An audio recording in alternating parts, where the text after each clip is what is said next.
say. Yeah, or even, manipulation. The tree man and the two-headed Chinese man.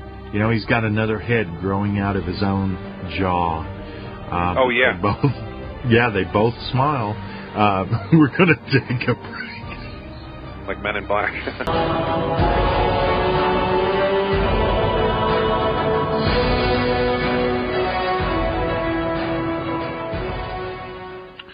Yes, folks, there are a lot of interesting phenomenons out there in the world, and I would like to spend the last half hour of the show sharing a few of them that I've come across. One is cymatic experiments, where they take sound vibrations and they create shapes using either water or sand or what's really cool is when they use cornstarch and water mixed together. What do you think of those things? It's so unbelievable. I mean, I have all kinds of intricate studies for intelligent design, how to prove that the cosmos is intelligently designed and so forth. And I've studied these for so long. But, really all you need is just something like that. How can you get... Yeah. I don't need to bring it just into that context also, but it's just so interesting, the order everywhere in the cosmos. They switch their shape, right? If you have this plate with, sound, in my film, The Inner Starseed, I have a whole bunch of clips just, as the film's going of lots of cymatic patterns and whatnot. And it's just so interesting, right, when the pitch changes. And John, all those same, you ever wondered why, when somebody like Glenn Horowitz talks about, the sacred frequency of 528. Well, a mile is 5,280 feet, drop to 528. The 528, these same numbers appear everywhere in all different systems and measurements that have been developed by humans. And, the radius of the sun and the diameter of the sun, 8640 miles, and, 100,000 miles. And then, that relates to just all kinds of things interchanged like this. In the cosmos, and the numbers are all the same, and then sound is just the most amazing example.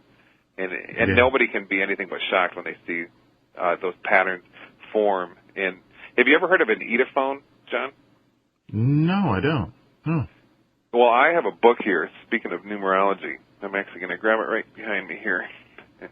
It's Science of Numerology by Shirley Blackwell Lawrence. This is one of the real technical ones, but in the beginning of the book, she talked about an instrument, the Edophone. I've been trying to locate someone who has one or something. Apparently, yes, page 30 here, it's a drum-like instrument where she says, this is what she says, I don't know if it's right or wrong. I want to verify this with my own eyes. She says that if you, say the letter A, and, pump that pitch into the drum-like surface, that the letter A will form in the sand grains or whatever you put on it, and if you say butterfly, a butterfly will form.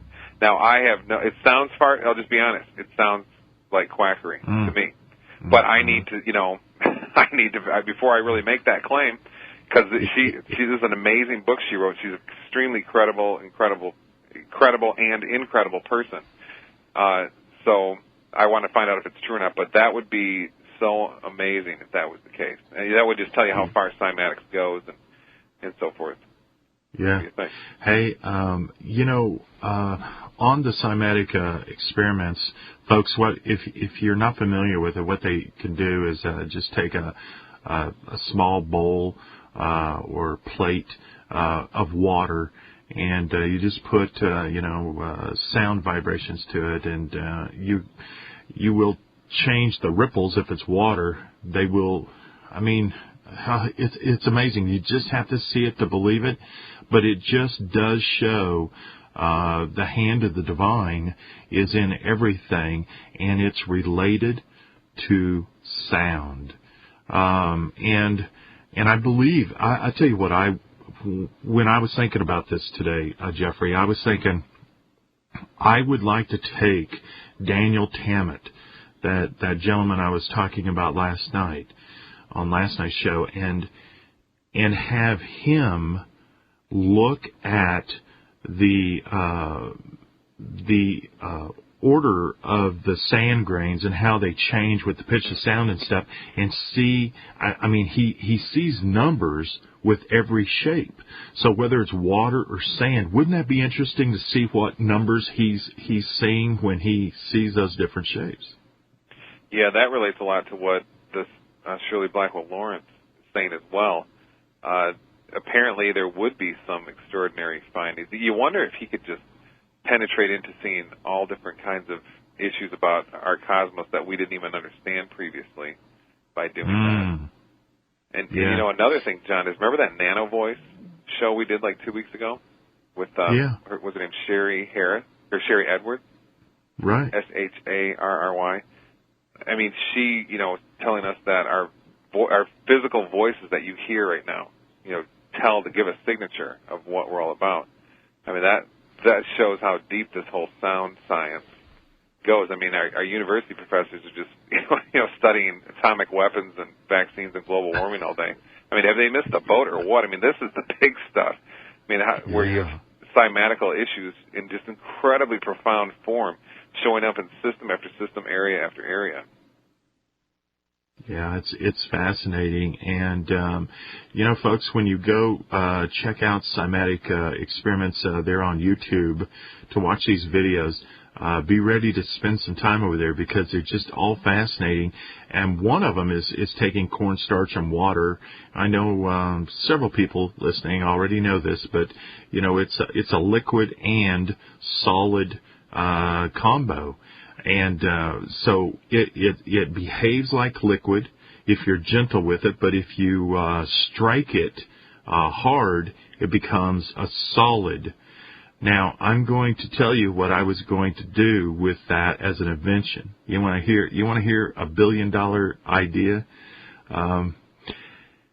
Take that starch and water combo, folks, and put it in a bulletproof jacket. When the harder it is struck, the more resistant it becomes. And I think you would have a gold mine. But it is just fascinating to see how the whole universe is integrated with this divine mind, how it's all structured. It's just beautiful.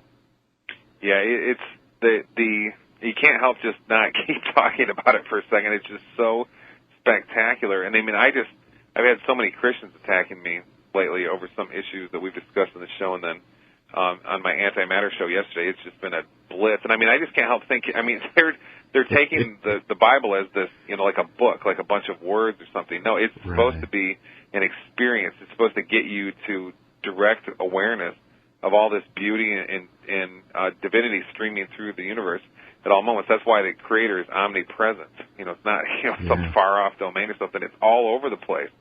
And if it's creating this universe at every moment, it has to be visible in the universe. It can't be the case that divine Creator can touch this cosmos without making it the most incredibly spectacular, beautiful, fractal entity that when you look at it carefully, you can't help but feel ecstasy yourself. So, I mean, it just seems a lot of people have missed the boat on this whole story. Yeah, absolutely. We'll be right back.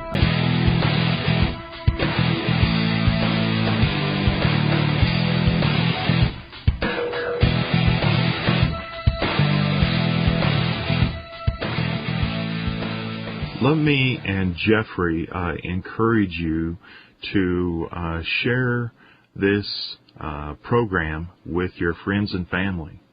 You can do so by just putting an email together and sending it to blast all your friends and family with a link to don'ttreadonme.tv and also with rinseradio.com. And give them a heads up about this program if you're digging it. Jeffrey, I have many inventions. I never share on the radio. I've had some good and bad that's happened with my inventions, but I'll tell you what, I am pretty well versed in energy and sound vibrations. And when I was studying about 10 and 11 years ago on a particular invention, having it tested at a facility, I came across cymatic experiments, and I had just come out of Montana